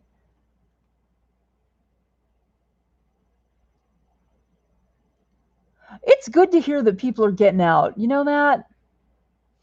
It really, really is, because this sucks. I mean, granted, I wasn't able to get out much before, but at least I wasn't grounded by the powers that be, right? Or other situations, et cetera, et cetera. Yeah, here in Arizona last week, we had a curfew. It was 8 o'clock or something. It's horrible. Yeah, that's supposed to be up today. Is it supposed to be over today? Yeah. Well, that's good. But we'll see. I haven't seen anything so far in the news one way or the other about whether it's been canceled or re-upped. Oh, then it hasn't probably. They're probably going to let it go then, I think. You don't have rabbits there. You have a fat red-tailed. Oh, cool. A red-tailed hawk. Oh, wait a minute. That's why it's fat, right? I'm awake now. Oh my God, that's so funny. Oh, darn. I'm a dork. I keep telling you guys I'm a dork. It's true. Oh my goodness. Hodo. Hodo. Smash-a-bug. Yeah. That always cracks him up. That's why I say it. It's Smash-a-bug. Oh, Dee Dee's in. She says hi.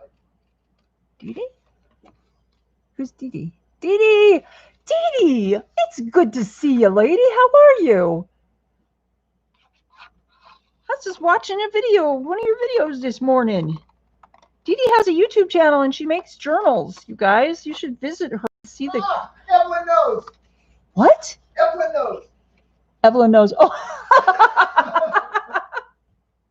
Oh my God. Oh, well, Dee Dee, I'm doing better. Live streams always help me because. Sorry.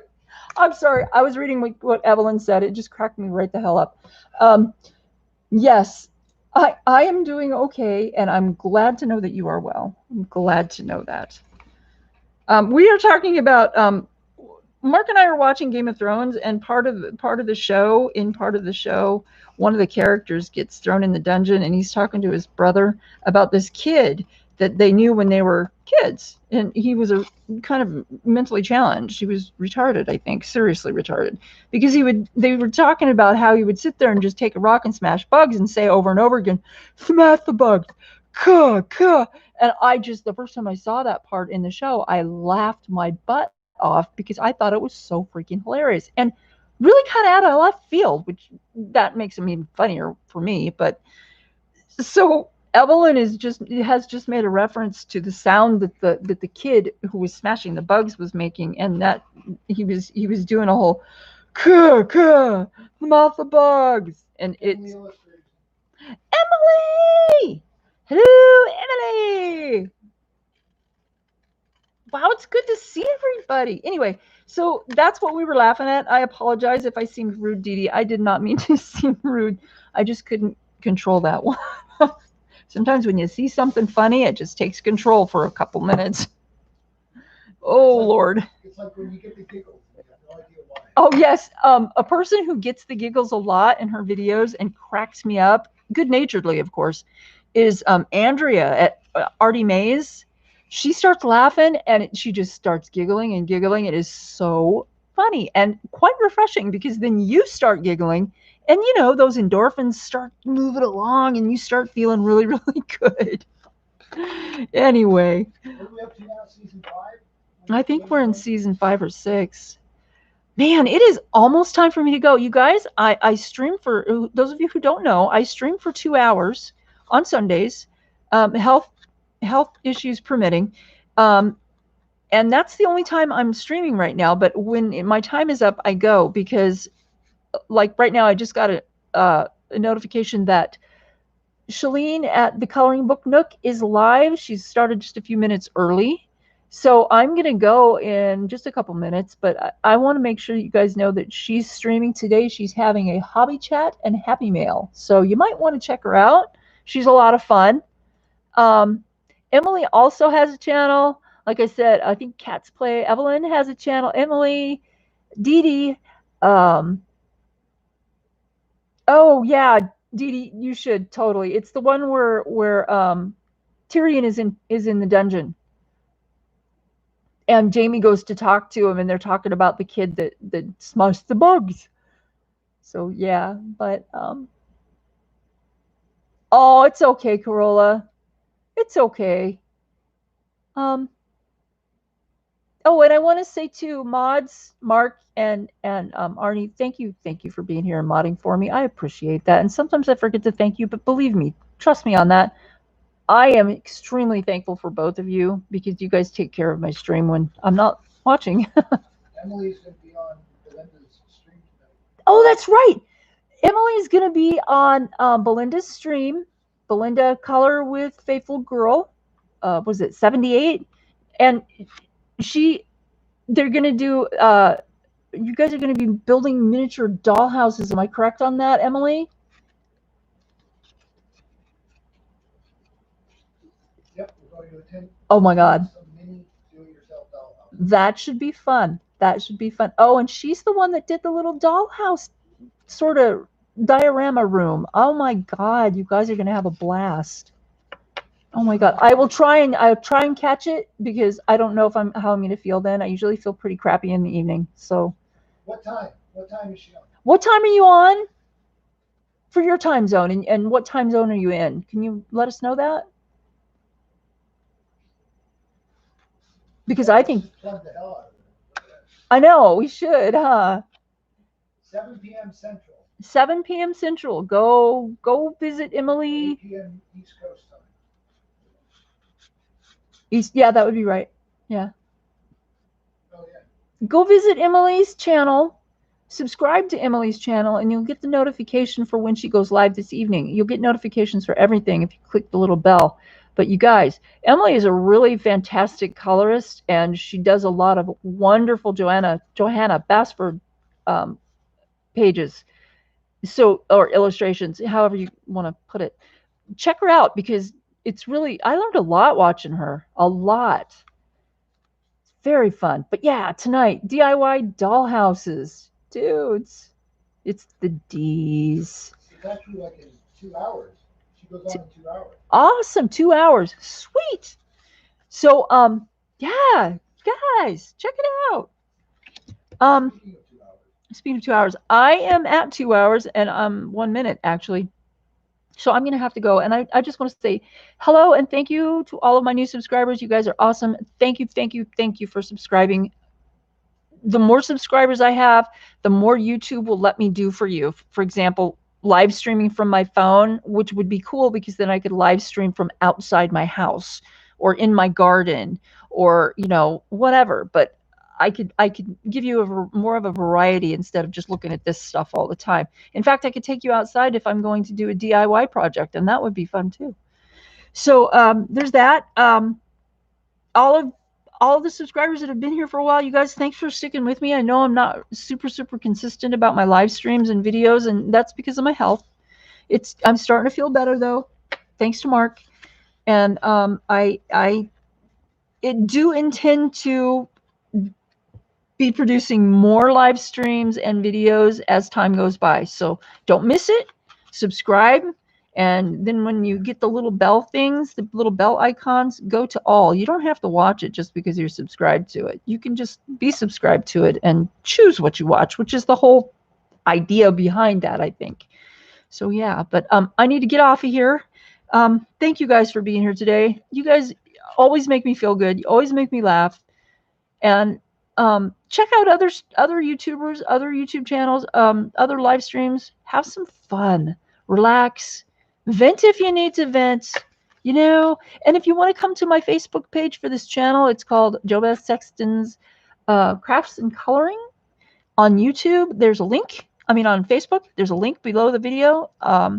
And you can just go click on that and go to the Facebook page. And I don't even think I have any questions for you to answer. There's just a couple of general rules to follow. And you just need to look at those and type in I agree or whatever. So, but yeah, there's no questions to answer. You're there. Once you're approved, you're there. Post stuff, post links. Feel free to post links to your own channel. Plug yourself, dudes. I mean it. Advertise for yourself on there. I don't care. I want you guys to succeed. And I want you, if you need to use my Facebook page for this channel to do so, to help you do so, go for it. It's an awesome thing we have. So, okay. You guys take care. Peace. Love. Remember, it's not about the destination. It's about the journey. Make it a happy, crafty, and colorful one. Be kind. Hug the people that you love if you are not social distancing still. And take care. Huh? Air hug. Air hug. Virtual hugs. I love you guys. Wait. Oh, there. Okay, you guys. I will see you soon. Take care of yourselves. Bye.